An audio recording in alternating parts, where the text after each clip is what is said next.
নমস্কার, আমি অঙ্কিতা। আপনারা এই মুহূর্তে দেখছেন হেডলাইন্স কলকাতা। আজ আমরা এসেছি প্রেস ক্লাবে। ফ্র্যাঙ্কলিন টেম্পলেশন ইনভেস্টমেন্টস এবং অঞ্জলি ইনভেস্টমেন্টসের যৌথ উদ্যোগে একটি অনুষ্ঠানের আয়োজন করা হয়েছে। এই অনুষ্ঠানটি মিউচুয়াল ফান্ডসে বিনিয়োগের বিভিন্ন সতর্কতা সচেতনতা বিষয়ক। তো আপনারা যারা ইনভেস্টমেন্ট করেন বা করার ইচ্ছে আছে তারা অবশ্যই শুনে নিন এখানে ব্যক্তিত্বরা কি বললেন। আমাকে সবকিছু জিনিস মিলিয়ে নিতে হবে, আমাকে ওই আইডিয়াটা রাখতে হবে।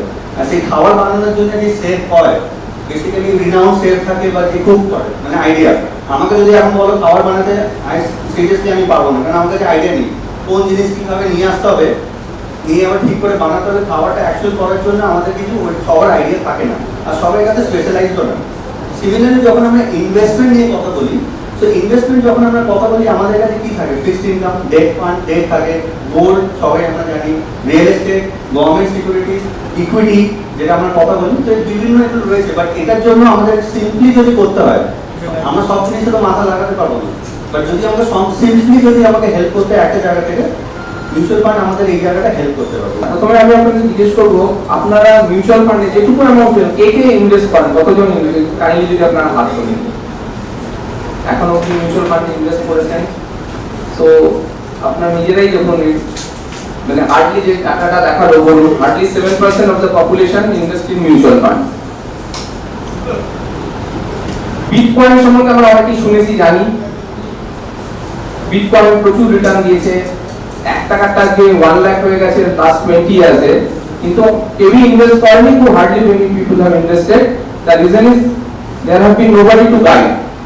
কিন্তু মিউচুয়াল ফান্ডে কিন্তু লাস্ট 25-30 বছর ধরে সেভিং থেকে শুরু করে প্রচুর ফাইন্যান্সিয়াল অ্যাডভাইজারও রয়েছে যাদের হ্যান্ড হোল্ডিং এ কিন্তু ইনপুট have invested. তো আপনাদের যদি গড়পড়টা বয়স আমি এখানে যা দেখতে পাচ্ছি, তো কম্পাউন্ডিং এর জন্য যেটা দরকার 20, 25 কিংবা 30 ইয়ার্স, অলমোস্ট সবাই সেটা পেরিয়ে গেছেন। But you can start any day. একটা সিম্পল জিনিস আমি লোককে জিজ্ঞেস করি প্রচুর কনফারেন্সে, একটা 10,000 রুপিস 12% এর 30 বছরে কত হয় যদি কেউ আপনারা বলতে পারেন। তাই পুরো যদি ভালো করে খেয়াল করে থাকেন, একটা জিনিস বলুন, আমি হয়তো 10-15 মিনিট বলবো, সেই 15 মিনিটটা যদি আপনাদের জীবনে কোনো ডিফারেন্স না আনতে পারে তো ফেলিওর আমার। কিন্তু আপনারা যা খুবই করুন, কিন্তু সেই জিনিসটা আপনাদের মনের মধ্যে যদি না আসে, তো একটা 10,000 টাকা 12% এর 30 বছরে কত হয়? Any guess, any wild guess আপনারা যদি নেন। একজন আমি বলতে পারবেন, যারা মিউচুয়াল ফান্ডে ইনভেস্ট করেছেন তারা তো জানেন, তাদের একজন বলুন এটা ওয়াইল্ড গেস। 10,000 টাকা 12% এর 30 বছরে, একটা লোক 30 বছরে কি 25 বছরে চাকরি পাওয়ার পরে সে ইনভেস্ট করলো, তাহলে সে কত টাকা পাবে? The amount is 3.52 crores. একটা লাইভ এক্সাম্পল দিচ্ছি, HDFC Flexicap Fund একটা flagship fund of the mutual fund industry, 30 বছর 2024 ডিসেম্বরে শেষ করেছে। 10,000 টাকা 19% এ 19 কোটি টাকা দিয়েছে। কেন? ফান্ডটা যখন ইনভেস্ট শুরু করেছিল তখন ভারতবর্ষের অর্থনীতি সেন্সেক্স একদম তলানিতে ছিল, মানে 3000 সেন্সেক্স। যেটা হয়ে গেছে সেটা কিন্তু নেক্সট 30 বছরে হবে না। আমি যখন 20 বছর আগে লোককে মিউচুয়াল ফান্ড শুরু করেছিলাম পড়ানোর জন্য, সময় বলতাম যে আপনারা 12% নেক্সট 10-15 বছর 20 বছর পাবেন, এই ভেবে ইনভেস্ট করুন। লাস্ট 20 বছরের রিটার্ন 12 কেন 14-15 হয়েছে। কিন্তু একটা লাইভ এক্সাম্পল একটা ফান্ডের আছে, একটা flagship of HDFC mutual fund in last 30 years has given a return of 19 crores on 10,000 rupees. So you have to make the difference yourself. আপনারা যেটা শুরুতেই বললো, সেভিংস করবেন or wealth creation করবেন, it is up to you. আমরা একটা limit অবধি আপনাদের বোঝাতে পারি, জানতে পারি, but it has to come within yourself. I want to be rich. Compounding takes the time, এটা সময় দিতেই হবে। Rome was not built in a day. একটা বাড়ি তৈরি হলেও 15, 20, 30, 50 বছর থাকে। একটা শহর তৈরি হতে লাগে, সিঙ্গাপুর 40 বছরে লাগে। সেখানে একটা ইনভেস্টমেন্টও টাইম দিতে হবে। সেটা আপনাদের মধ্যে থেকে জানতে হবে যে I have to make money myself, because with inflation 7% যে ইনফ্লেশনটা আপনারা দেখছেন সেটা হচ্ছে Indian normal basic inflation. Cost of living এর ইনফ্লেশন অনেক অনেক বেশি, এবং সেটা নেক্সট 20-30 বছরে হুমাঙ্গাস বাড়বে। কেন? আমেরিকাতে ইন্টারেস্ট রেট বাড়ছে, লাস্ট 30-40 বছরে যেটা হয়েছে তার থেকেও বাড়বে। টু বিট ইনফ্লেশন জব করে চাকরি করে হবে না। You have to do business or you have to participate in somebody else's business through stock market. বিজনেসে আপনাকে নিজের বিজনেস না আপনাকে tata, Birla, Bajaj auto, Bajaj finance এদের বিজনেসের অংশীদার হতে হবে। স্টক মার্কেটে ইনভেস্ট করে সেটা কিভাবে হতে পারে? Either direct stocks or by investing in mutual fund. Mutual ফান্ডের বেসিক ডেফিনিশন কি? মিউচুয়াল ফান্ডের basic definition, mutual fund are for those people who don't have the time and expertise to invest into the market directly. They are being handholded by an advisor and putting their hard-earned money to a professional money manager, এই যে 40-42টা professional AMCs রয়েছে, and who have created tremendous wealth over last 20-25 years. 2000 সালে যখন আমি mutual fund করা তখন কিন্তু কোনো পাস্ট ট্র্যাক রেকর্ড ছিল না। লোকে মিউচুয়াল ফান্ড ভাবতো আয় না মাথায় দেয় তেল, কিছু জানতো না। আমাদের কথা ভরসা কেন, আমি 97 এ শুরু করেছি, আমার 5 বছরের তখন কোম্পানির বয়স, কিন্তু আমরা যখন প্রোডাক্টটা বুঝলাম তাদের বোঝালাম, তারা আমাদের বিশ্বাসে করলো। এবং সেই সময় বুল মার্কেট অনেক বড় ছিল, 7 গুণ সেন্সেক্স হয়েছিল। কিন্তু আজকে যারা করবে শুরু করেছে তাদের কাছে কিন্তু লাস্ট 15, 20, 25 বছরের ট্র্যাক রেকর্ড অফ ফান্ডস রয়েছে। So it is to be you, আপনাদেরকেই ডিসাইড করতে হবে, you want to make normal money। আপনি যে 7% ব্যাংকে ফিক্সড ডিপোজিট, পোস্ট অফিসে 7, ইন্স্যুরেন্সের কথা ছেড়েই দিলাম 4% দেয়, ওটা কিন্তু আপনার ডিউরেশন অফ ওয়েলথ। আপনারা যারা ট্যাক্সেশনের স্ল্যাবে রয়েছেন 7% নরমাল ইন্টারেস্ট ট্যাক্স দিয়ে you are paying back money to the society. So it has to be you, again it is you who have to decide you want to be rich or not। তার জন্য আপনাকে যার থেকে professional fund manager, financial influencer ওদের দেখে হবে না কেন। It is not a job of a day or time. তাড়াতাড়ি টাকা বানাতে গেলে সে টাকা কিন্তু চলে যাবে। আপনাকে ধীরে ধীরে সময় নিয়ে আপনার নিডস রিকোয়ারমেন্ট, বিকজ আমি অনেক জায়গায় বলি যখন একটা ডক্টর আমরা শুনি বাইরে থেকে আসে, এসে ধরুন একদিনে 40টা পেশেন্টকে দেখে, সেটা একই স্ট্রিমের ডক্টর মোটামুটি তাদের সময়। কিন্তু আমি যদি এই রুমে যতজন রয়েছে সবার সাথে বসি, everybody's goal, aspiration, risk appetite, taxation will be different। আমাকে প্রত্যেকের সাথে মানে যে কোনো গুড অ্যাডভাইজার করবে আপনাকে তার সাথে বসতে হবে এবং you have to decide what is your goal। So একটাই কথা, long term creation of wealth, একটাই রাস্তা। ভারতবর্ষ নেক্সট 20 বছরে অমৃতকাল 2047 100 বছর হবে।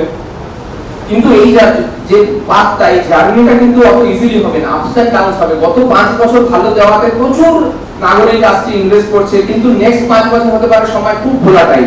বাট একটা কথা স্লাইডে দেখিয়েছিল, মেক ভোলাটিলিটি ইওর ফ্রেন্ড।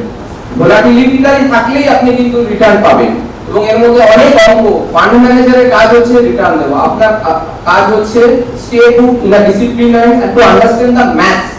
আপনারা যারা এসআইপি করেছেন, আপনারা ভাবেন আপনারা যারা করবেন তারা বলে 12% মানে প্রতিদিন এভরিডে, তাহলে ব্যাংকে যেতে হবে। ব্যাংকে কিন্তু কোনো নেগেটিভ হবে না। 7 মানে 20 বছর 10 বছর যখনই হবে 7 পাবে। এখানে 12 হবে, মাঝখানে কিন্তু 3 বছর নেগেটিভও হতে পারে। নেগেটিভ হলে বলেই আপনি রিটার্নটা বেশি পাবেন। আপনি যদি একটা জিনিস নেক্সট 20 বছর পজিটিভ কেনেন তাতে কিন্তু আপনি ডিফারেন্স পাবেন, আপনি পজিটিভ দেখবেন। কিন্তু যখন ওটা ভোলাটাইল হবে, নেগেটিভ দেবে, আপনার রিটার্নটা কিন্তু বেশি হবে। এই জিনিসগুলো আপনাকে বুঝতে হবে। কাজটা নয়, stay home and stay discipline in your journey. আমি কিছু পরিমাণ আমার কয়েকটা স্লাইড আপনাকে দেখো, এভরিথিং হ্যাজ বিন কভার্ড। তারপর আপনাদের যদি কোয়ারিজ থাকে সেটা আমি নেওয়ার সুবিধা হবে। These are the top 2 reasons for this slide to show you guys. These are the slides এগুলো মোটামুটি কভার্ড। এই জিনিসটা দেখো একটু মজা দেখো, হোয়াট ইজ কম্পাউন্ডিং। 15-15-15 রুল, এটা একটা অঙ্ক। দিস ইজ 15% এ 15,000 টাকা 15 বছরে 1 কোটি টাকা হয়। নেক্সট 15 বছর যদি এটা কন্টিনিউ হয়, তার মানে প্রথম দেখুন 27 লাখ টাকা দেওয়া হচ্ছে, তাতে 1 কোটি হচ্ছে। কম্পাউন্ডিংটা আপনাকে বুঝতে হবে। হোয়াট ইজ, আমার লেগেছে আমার 40 বছরে গিয়ে আমি বুঝেছি হোয়াট ইজ কম্পাউন্ডিং। পরে 15 বছর 27 লাখ টাকা দিচ্ছে কিন্তু ওই ফান্ডটাতে 15,000 15%, বাকি সব ঠিক। তার মানে হলো 54 lakhs in 10 years, but see the jump, first 15 years it is 1 crore, 30th year এটা হয়ে যাচ্ছে 10 crores। কম্পাউন্ডিং এর জন্য আপনাকে সময় দিতে হবে। স্লাইডগুলো everything is about compounding. Stay good, stay early. একটা mantra to make money is to start early. Next line. This is যত ডিলে করবেন যে একটা টাকা 20 বছরে যে টার্গেট, 10 বছরের মধ্যে সেই টার্গেটে যেতে পারে কত বেশি টাকা ইনভেস্ট করতে হবে। স্লাইডগুলো খালি এদিক ঘোরানো আছে, but relating to time and compounding. These are for short term goals. Mutual fund is not about equity, তাতে debt funds থাকে, hybrid funds থাকে। একটা ক্লায়েন্ট ইনিশিয়াল ফেজে অ্যাকুমুলেশন ফেজে থাকে, 60 পরে শেষে এটা ডিস্ট্রিবিউশন, তখন সিস্টেমেটিক উইথড্রল প্ল্যান দরকার হয়। তো these are different goals and different mutual fund for different goals. দেখুন worth of 1 lakh in future, 1 lakh টাকা কারেন্ট ইনফ্লেশনের ফিগারে দেখাচ্ছে 30 বছরের 17 লাখ টাকা। So if you invest and have a compounding of 5-10 crores, 30 বছর বাদে গিয়ে তার ভ্যালু কিন্তু অনেক কম, মানে 10 কোটি হবে 1 কোটি 70 lakh, still it will be having some value. So you can understand how much money you have to make. This is life expectancy is growing, so you need more money after retirement also. একটা কথা যেটা বললো যে 5 বছর negative হয়েছে last 25 বছরে, কিন্তু একটা কথা আমাদের মনে রাখতে হবে, every year there has been a dip. Market হয়তো বছর শেষে গিয়ে আপে হয়েছে, কিন্তু মাঝখানে কিন্তু এই ভোলাটিলিটিটা হয়েছে। This is the nature of the market. দেখুন প্রতি বছরই this is the intraday declines for the last 40 years. Every year it has been red. Reason has been different. Last 40 years sensex এর যে declines, it has been different things, but every year red হয়েছে। কিন্তু অনেক সময় বছর যেগুলো বড় বড় 47 সেই বছরগুলোই নেগেটিভ ছিল ইয়ার এন্ডে গিয়ে। 2008 global crisis, 2020 covid, 1992 হর্ষদ মেটা। তো এই বছরগুলো কিন্তু পজিটিভ হয়নি, কিন্তু বাকি বছরগুলো নেগেটিভ থেকে, তার মানে যখন নেগেটিভ হচ্ছে SIP you are accumulating more units. It makes up যে 5 বছর আগে শুরু করলে দুটো ডিফারেন্স, যে দুটো বন্ধু প্রথম দিকে স্লাইড করেছিল, দুটো বন্ধু একজন 25 বছরে শুরু করলো আর একজন বললো চাকরি পাওয়ার পরে যে আমি 5 বছর লাইফ এনজয় করবো, I will start my journey at 30। 60th ইয়ারে গিয়ে দুজনের ওয়েলথ ডিফারেন্স, একজনের 3 কোটি একজনের 6 কোটি, 10,000 12%, just difference of 5 years. You have to ponder upon this. This is the power of compounding. The thing slide the দুটো difference কত হয়ে যাচ্ছে, জাস্ট 25 বছর আর 30 বছর। দেখুন this is nothing about any mutual fund, this is percentage। আর 12% তো কোনো bank কি ফিক্সড প্রোডাক্ট দেবে না, it has to be mutual funds.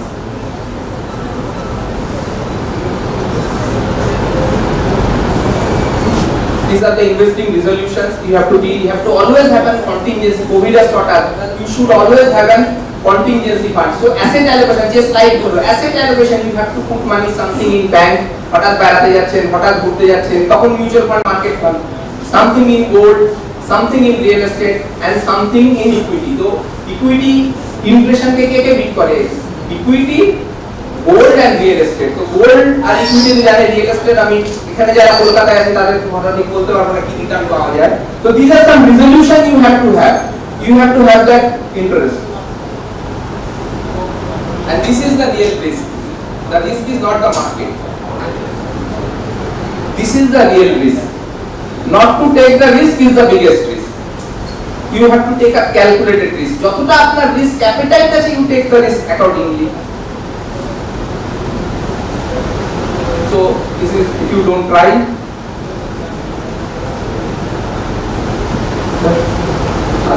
all complete. So this was my quick presentation. তো আমার অ্যাড্রেস দেওয়া রয়েছে, সব রয়েছে, I am always there, but if you have any queries, might be কিছু যদি আপনাদের প্রশ্ন থাকে জিজ্ঞেস করলে সেটা অন্যদের হেল্প হবে। I am open to any queries, আপনাদের জিজ্ঞেস করতে পারেন, আপনাদের এনিথিং কেন শুরু করেনি, যারা করেছেন তাদের যে মনে থাকতে পারে, কারণ মার্কেট ভোলাটাইল হলেই প্রশ্নগুলো আসে। তো প্লিজ আপনারা জিজ্ঞেস করুন। তারপর আমি দুজন অতিথিকে ডাকবো 2 মিনিটের জন্য। তো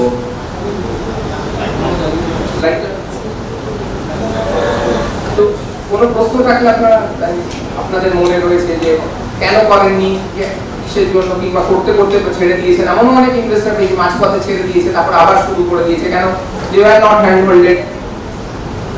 any queries? হ্যাঁ,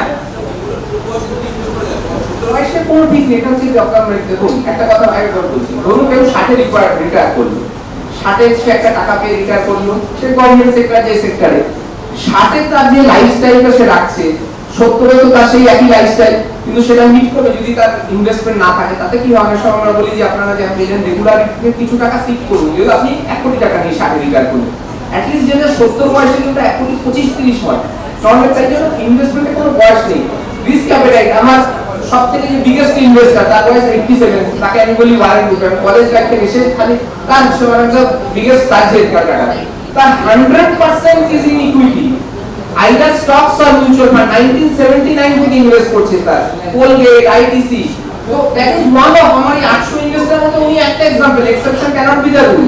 তার মানে বয়সের কোনো ব্যাপার নেই, 70-75 লোক ইনভেস্ট করছে, বিজনেসম্যান একরকম হবে, চাকরিজীবী একরকম হবে। It is according to the needs, we বললাম need, requirement and the risk appetite of the particular individual, তবেই সে করবে। সে যখনই সে করবে, আর এখানে একটা কথা, short term money is for bank, ব্যাংকই শর্ট টার্ম মানি, কিন্তু লং টার্মে যখন হবে, এবং লং টার্ম মানি আপনার হঠাৎ তুলতেও পারেন, এমন কোনো ইনভেস্টমেন্ট আপনি আমায় বলতে পারেন যেখানে আপনি ইনভেস্ট করে যে কোনো সময় তুলতে পারেন, তার মধ্যে আবার ইনভেস্ট করতে পারেন, বন্ধ করতে পারেন, শুরু করতে পারেন, আপনাকে ব্যাংক, পোস্ট অফিস কেউ দেবে না।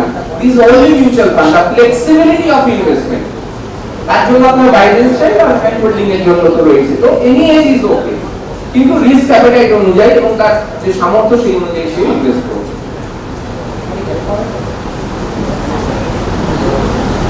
Any queries regarding market or something? কোনো query?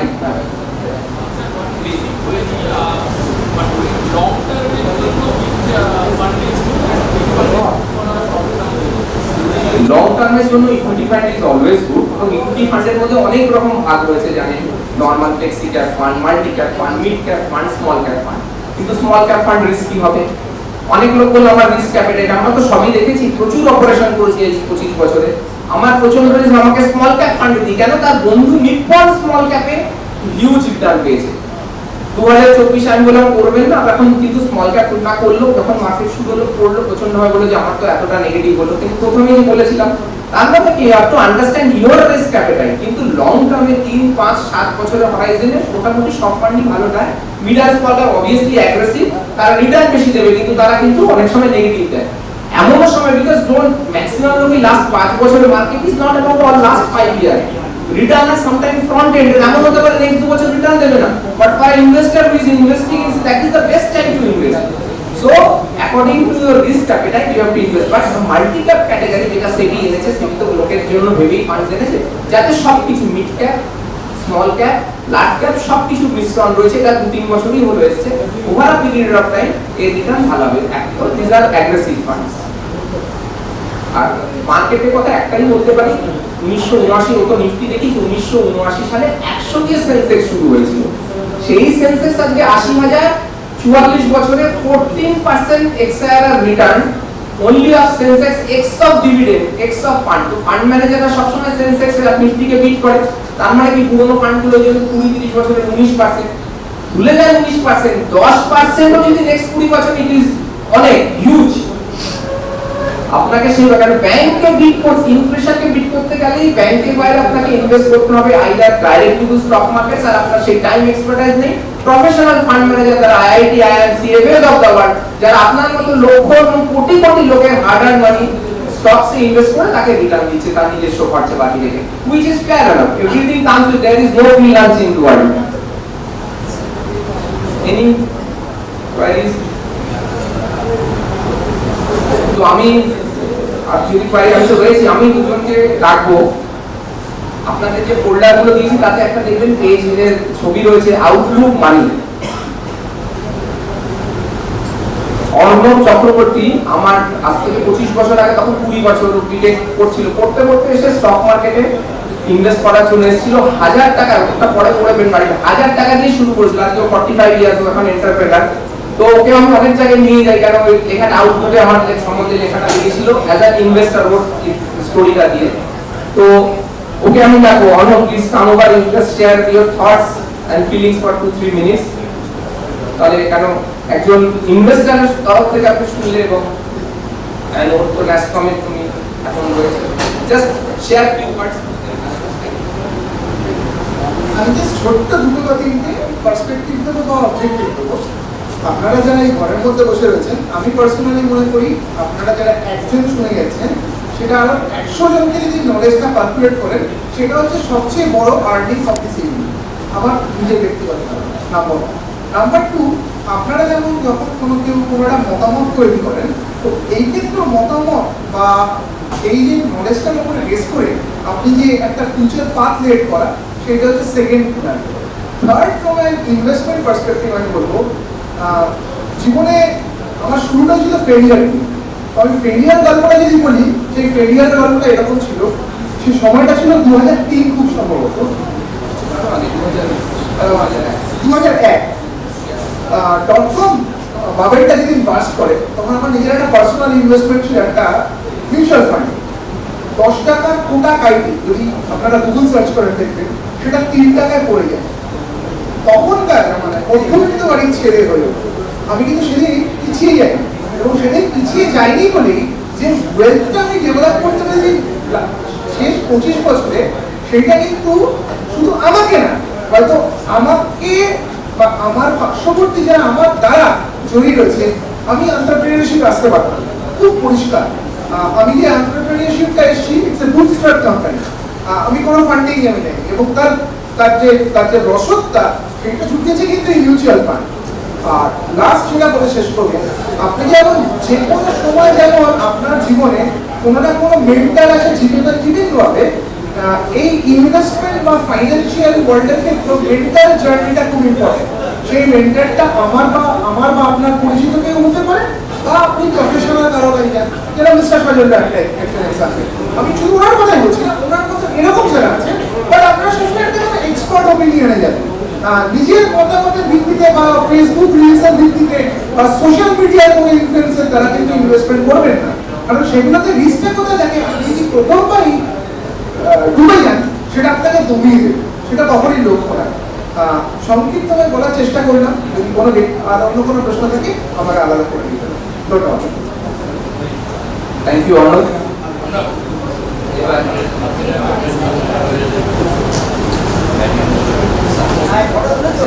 এবার আমি ডাকবো সুব্রতদাকে। তো সুব্রতদা আপনাদেরই সাথী, উনি প্রতিদিনের মার্কেটিং এর এবং ওনার হ্যান্ড হোল্ডিং এ রিসেন্টলি আমাদের মহোৎসব, লন্ডন মহোৎসব হলো, সেখানে উনি নিয়ে গেছিলেন, আমি একজন এক্সিবিটর ছিলাম। I think first in the country যে কোনো মিউচুয়াল ফান্ড ইন্ডাস্ট্রি থেকে কেউ গেছিল।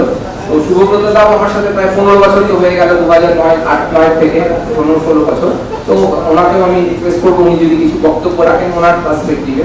তো শুভব্রতদা প্লিজ। আমি একজন খুব ক্ষুদ্র সঞ্চয়কারী, আর সঞ্চয় নিয়ে আমার জ্ঞানটাও খুব ক্ষুদ্র। তো আমি একটা নিজের এক্সপিরিয়েন্স সজলদার সাথে হয়েছে, সেটা একটু শেয়ার করতে হবে। 2009 বা 8 সালে তখন এত মিউচুয়াল ফান্ডের ভাঙাবাটা ছিল না। তা আমি কিছু এদিক ওদিক থেকে খবরটাতেই পাচ্ছিলাম যে সিট জিনিসটা বেশ ভালো, কী করা যায়। সজলদার কাছে গেছিলাম, তো সজলদা তখন আমাকে বলেছিল তুমি অনলি 2000 রুপিস পার মান্থ দেবে। আমি বাস এটাতেই হবে বলে, হ্যাঁ তুমি আমার কথা শুনে 2000 টাকা পার মান্থ দেবে। 2008, 9 সাড়ে 5 বছর, তাহলে 1 বছরে হয় 24,000 টাকা। আমি 10 বছরের কথা বলছি, কারণ আমি 10 বছরের মাথায় আমার প্রয়োজন ছিল বলে বিক্রি করেছিলাম। ওটাতে আমার ইনভেস্টমেন্ট হয়েছিল 24,000 টাকা, 10 বছরে 2,40,000 টাকা। যখন ওটা আমি বিক্রি করলাম 7.5 লাখ টাকা। তা আমি একটা জিনিস আমার মনে হয় যে সবাইকে বলি, এখানে যারা আমার আগে বলছেন খুব ভালো, কিন্তু সবার হাতে তো টাকা নেই যে সঞ্চয় করবো। কারণ আমরা জন্মই যখন নেই, মাথার উপর একটা বড় ঋণের বোঝা রাষ্ট্রে, সেই রাষ্ট্র বিভিন্ন রকম ট্যাক্স ফেলে রেখেছে। আমরা মধ্যবিত্ত, নিম্ন মধ্যবিত্ত বাড়ির মানুষ যারা ম্যাক্সিমাম যা আয় করি, তারপরে সংসার, স্বাস্থ্য, শিক্ষার পরে টাকা কোথায়। কিন্তু আমার উল্টো দিক থেকেও এই সঞ্চয়টা একটা অভ্যেস, যদি এটা গ্রো করা যায়, আমি আমার চারপাশে যত লোক থাকে তাদের সবাইকে বলি অভ্যেসটা যেতে। কারণ এই অভ্যেসটার জন্য এই জন্য বলছি, আমরা যেখানে যে পেশার সাথে আছি না কেন, এত অস্থির চারিধারে, যে কোনো একটা সাইক্লোন আসার মতো যদি আসে আমরা মরে যাই। যদি সেখানে একটা সঞ্চয় থাকে কারো, একটু সোজা হয়ে দাঁড়াতে পারে এবং একটা ফিল গুডও হয় যে আমার একটা সঞ্চয় আছে, আমাকে চট করে কেউ শুয়ে দিতে পারবে না। কারণ চারিধারে বেশিরভাগ জায়গায় সঞ্চয়ের কথাটা খুব কম বলে। আমরা যত বন্ধু বান্ধবের সাথেও কথা বলি, পাড়া প্রতিবেশী, খুব গুড ফ্রেন্ড, শুধু চারিদিকে হলো হাত চালিয়ে হলো টাকা নেই, ইএমআইতে কেনা, কেউ বলে না সঞ্চয়ের কথা। আমি আমার সার্কেলের মধ্যে উল্টোটা বলার চেষ্টা করি সবাইকে, যে বেশিরভাগ ক্ষেত্রে কি হয়, স্বাদ আছে সাধ্য নেই। আমি বলি স্বাদ আছে, ওটা অসাধ্য নয়, অপেক্ষা করো, সঞ্চয় করো, সব পাবে। আর এই যে সাইক্লোন এখন সবাইকেই ফেস করতে হচ্ছে, যে যে পেশাতেই আছে। এই সাইক্লোনেতে সবাই আপনার নড়ে যাচ্ছে, ভিত নড়ে যাচ্ছে, কি সংসার কি ইন্ডিভিজুয়াল সব জায়গায়। যদি সেখানে একটা সঞ্চয় ভরসা থাকে, মনে হয় যে এগুলোর সাথে লড়া যায়, একটা নিজেকে প্রতিকূল পরিস্থিতিতে তুমি নিজে দাঁড়িয়ে থাকতে পারো যে আমার একটা সঞ্চয় আছে। এটা যেটা আরেকজন বলছিলেন যে এইটা যদি আমরা সবার মধ্যে যদি একটু ছড়াতে পারি, যে যে পেশাতেই আছো যতটুকুই রোজগার করো একটা খুব ছোট অংশ তুমি রাখো, আর সিপের মতো জায়গা যদি রাখো, যেটা উনি আমাকে গাইড করেছিলেন 2010 সালে, মানে আমি গ্রেটফুল যে আমাকে 2010 সালে এটা গাইড করেছিল। তারপরে আমি আমার অফিসের বিভিন্ন জায়গাতে সবাইকেই বলি যে যেখানে যেভাবে পারো সিপ করো, কারণ তার রিটার্ন যেটা হয় আমি সেটা বেনিফিট পেয়েছি, তোমরাও পাবো। অনেকগুলো ছোট। থ্যাংক ইউ, থ্যাংক ইউ সবাই। সজলদা একটু আগে বলছিলেন না যে প্রত্যেকের একটা কন্টিনজেন্সি ফান্ড মানে থাকতে হবে। আপনাদের প্রথম আজকে চ্যানেল কয়েকটা বেসিক ল বলছি। আমি ইন্ডাস্ট্রিতে আছি 1986, কত বছর হলো? 38 ইয়ার। আমি এই পুরো জার্নিটা দেখেছি যে মানুষ কিভাবে ঠকে, কিভাবে তারা সবকিছু থাকতেও বঞ্চিত। এবং কলকাতার বুকে যখনই কোনো ইনভেস্টারে কোনো বড় কিছু প্রবলেম হয়েছে আমার কাছে এসেছে তার সলিউশনের জন্য। মানে অনেকে সেভিং ইনভেস্টমেন্ট সিকিউর ফান্ডে করতে গিয়ে একটা ঘটনা বলে দিই, যাটা অনেকে ভদ্রলোক বেহালারই লোক, তিনি তার বন্ধু ছিল একজন লয়ার, আর তিনি ফিলাডেলফিয়াতে চাকরি করতেন। উনি ওখান থেকে রিটায়ার হয়ে 1 কোটি টাকা মতো নিয়ে এসেছিলেন। তো 1 কোটি টাকার মধ্যে ওনাকে জিজ্ঞেস করেছিলেন ওনার লয়ার বন্ধুকে যে সবচেয়ে সিকিউর জায়গা কোথায় যেখানে আমি টাকাটা রাখবো। তো আমাদের আপনারা হয়তো জানেন, কেউ জানেন হয়তো জানেন, সেটা হচ্ছে রিজার্ভ ব্যাংকের বন্ড, আরবিআই বন্ড। ওই 7%, 6.5% বন্ডে সে কি করেছিল, তার 70 লাখ টাকা ওর মধ্যে রেখে দিয়েছিল, ম্যাক্সিমাম টাকাটাই ওর বন্ডে রেখে দিয়েছিল। তার রাখার বছর খানেক বাদে ভদ্রলোকের ওয়াইফের তার 2টো কিডনি ফেলিওর হয়। 2টো কিডনি ফেলিওর হওয়ার পরে ট্রিটমেন্টের জন্য তাকে অ্যাপোলোতে বলে এই 15 লাখ টাকার মতো খরচ আছে যে তাকে ট্রিটমেন্ট করতে হবে। সেই জায়গায় আমার তো টাকা আছে, কোনো চিন্তা নেই। এবার দেখা গেল কি, যখন সে আরবিআই বন্ডের জন্য আরবিআই চাকরি দিয়ে করেছিল, তার কাছ থেকে ভাঙাতে যাচ্ছে। আরবিআই বন্ডের নিয়ম আপনারা কতজন জানেন জানি না, ওটা কিন্তু ভাঙানো যায় না। ও যখন না ম্যাচুরিটি হবে ততক্ষণ ভাঙাতে পারবে না। আর একটা সবচেয়ে বড় নেগেটিভ হচ্ছে যে আপনি ব্যাংকে এফডি করলে এফডি আপনাকে না ভাঙিয়ে দিলেও তার এগেইনস্টে লোন দেবে, এর অ্যাসাইনমেন্ট হয়, এর অ্যাসাইনমেন্ট হবে না বন্ডে। যার ফলে যতক্ষণ না ওই বন্ডটা ওই ম্যাচুরিটি পিরিয়ড আসছে 1টা টাকাও তুলতে পারবে না। ভদ্রলোককে ট্রিটমেন্টের জন্য তার ওই বেহালার ফ্ল্যাটটা বিক্রি করে ওনার ওয়াইফের ট্রিটমেন্ট করতে হয়েছিল, ওনার টাকা থাকা সত্ত্বেও।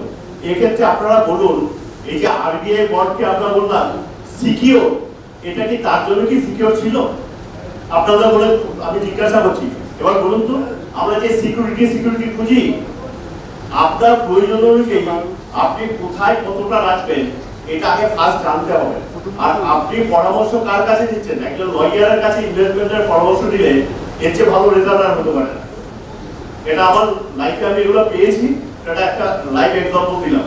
তো এইরকম যেটা বলছি যে ক্যাশ ফ্লো, আপনারা আজকে একটা জিনিস জেনে রাখুন, যার যা খরচ আছে মাসে কারো 10,000, কারো 20,000, যদি এইটা আপনাকে আগামী দিন চলতে হয় তাহলে ঠিক ততটা পরিমাণ আপনাকে আজকের দিনে ইনভেস্টমেন্ট করতে হবে।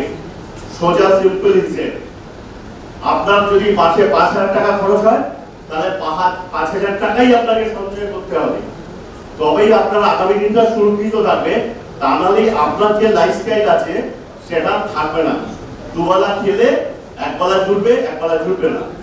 আর এবং যারা একটু আগে এফডিআর এগুলো নিয়ে কথা হচ্ছিল, সেই কথাটা বলি, যারা ভিআরএস নিয়েছে বা রিটায়ার করেছে, করে কি করেছে, তারা সব টাকাটা ব্যাংক বা পোস্ট অফিসের ইএমআই স্কিমে রেখেছে। আজ থেকে 15 বছর আগে ধরুন কেউ 10 লাখ টাকা ব্যাংকে বা পোস্ট অফিসে এমআইএস এ রেখেছে, তখন সে যে টাকাটা রেখেছে আজও কিন্তু সেই টাকাটাই আছে। ইন্টারেস্টটা তখন যেটা পেত তার থেকে আস্তে আস্তে গ্র্যাজুয়ালি কমতে কমতে সেটা এখন 7-8% এসে গেছে। তখন ওনার ওই যে মাস গেলে যে টাকাটা পেত এমআইএস থেকে, সেইটা দিয়ে তার দুধে ভাতে দুবেলা ভালো মতো চলতো। আজকের ডেটে তার কিন্তু ওই 10 লাখ টাকাটাই এখনো ব্যাংকে বা পোস্ট অফিসে আছে, কিন্তু তার একবেলা খাওয়াটা ঠিক মতো পায় না। এটা কি বুঝতে পারছেন ব্যাপারটা? ইনফ্লেশন ইটস ইট ওন মানি। তো এই জন্য আপনাদেরকে আজকে যে অ্যাওয়ারনেসটা, এই অ্যাওয়ারনেসটার মূল জিনিস হচ্ছে যে আপনাদেরকে অ্যাওয়ার হতে হবে যাতে ইনফ্লেশন, আমরা দ্রুত জীবনে দুটো জিনিস আমরা কেউ স্বীকার করি না।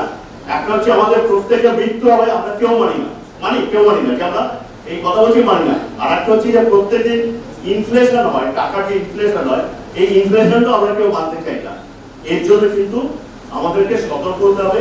আপনারা কোনো সচেতনতার মধ্যে যারা আছেন ইন্ডাস্ট্রিতে, তাদের পরামর্শ দিন বাকি জীবনটা সুষ্ঠুভাবে চালানোর জন্য। আমি বলবো না বড় লক্ষণ, কিন্তু সুষ্ঠুভাবে চালানোর জন্য সচেতনতার মতো লোক রাখবে।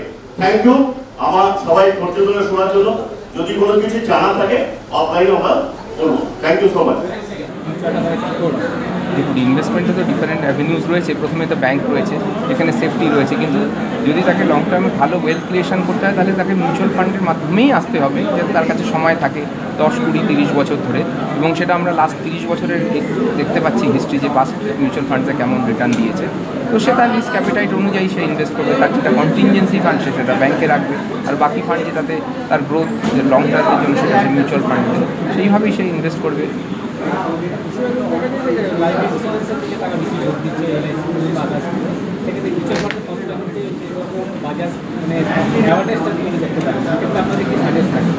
লাইফ ইন্স্যুরেন্স আর ইনভেস্টমেন্ট আলাদা। লাইফ ইন্স্যুরেন্সে তার লাইফটাকে ইনশিওর করার জন্য, তার জন্য নানা রকম স্কিমস রয়েছে, টার্ম ইন্স্যুরেন্স রয়েছে। আর ইনভেস্টমেন্ট যেটা হয় মিউচুয়াল ফান্ডে, তার একটা ওয়েলথ ক্রিয়েশনের জন্য। দুটো আলাদা, দুটো রিকোয়ারমেন্টই ডিফারেন্ট। সেটা তাকে ভেবে এবং তার নিজস্ব তার অ্যাডভাইজার যে গাইড করছে তাকে, তার সাথে আলোচনা করেই করতে হবে। দুটোকে মিক্স করা উচিত না।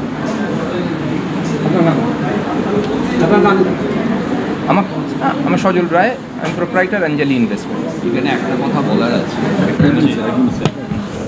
এটা হচ্ছে যে একটু এগিয়ে আসুন স্যার, একটু এগিয়ে আসুন। যে ভারতবর্ষ পৃথিবীর পভার্টি লাইনে যদি বিশ্বের প্রথম 5টা দেশ বলে, তার মধ্যে ভারতবর্ষ আছে। এটা যেমন ধ্রুব সত্য, সেরকম আরেকদিকে ভারতবর্ষে চিটফান্ডও খুব চলে। প্রচুর মানুষ চিটফান্ডে টাকা দেয়। তারা তো সব বড় বড় শিল্পপতি, বড় বড় ব্যবসায়ী নয়, এবং সেটা আমরা জানতেও পারি।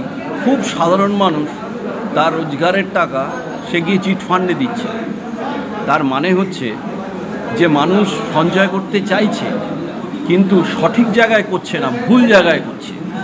এমন নয় যে মানুষ সঞ্চয় করতে চাইছে না। এই যে চিটফান্ডের আমরা সবাই জানি, হাজার হাজার কোটি টাকা সাধারণ মানুষ দিয়েছে। সবজিওয়ালা, মাছওয়ালা, একদম নিম্নবিত্তের মানুষ দিয়েছে। তাহলে যদি তাদেরকে যদি এইখানে আনা যায়, সেটা একটা হওয়া উচিত রেভলিউশন।